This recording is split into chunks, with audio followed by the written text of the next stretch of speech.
kiddos, this is Miss Lynette from Discovery Garden Montessori School, and today we're talking about long vowel sounds that have the pattern vowel, consonant, silent E. Today, our vowel that we're focusing on is the long E sound that says its own name, E. So if we're writing the word these, I would say th, which is the TH, the E, and put my silent final E on there. And remember, when we have that silent final E, it jumps back over the consonant and makes that vowel say its own name. So our word is these.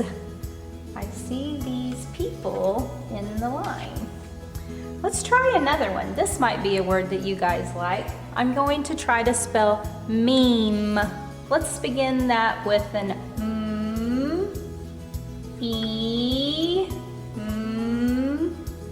and that silent final E, remember, that makes it jump back over and makes that vowel say its own name, meme. Another way that we can get the long E sound is by having double E's in the middle of our word. And the rule to that is double E always says E. Let's take a look at our first picture. That's a sunflower seed. So if we are spelling seed, S, double E in the middle always says E, and the D at the end for the word seed. Let's try another picture. This is something you might see in the spring around the flowers. It's called a bee. A bee is buzzing, E. Double E always says E.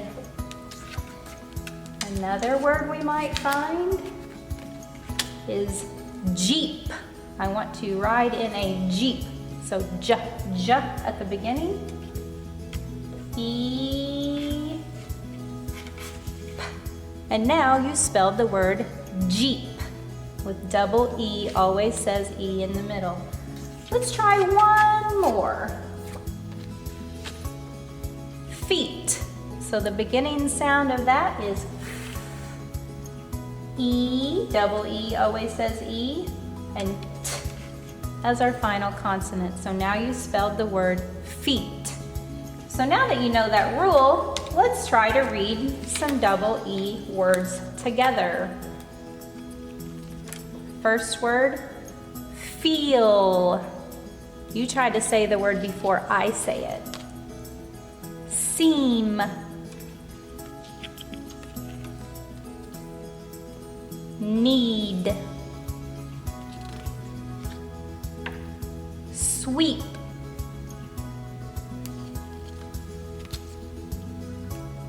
Meet. Seek. Keep. And the last one, see. So remember, when you're reading words with double E, remember the rule. Double E always says E, and if you're trying to write and you need the long E sound in a word, you can always try the double E.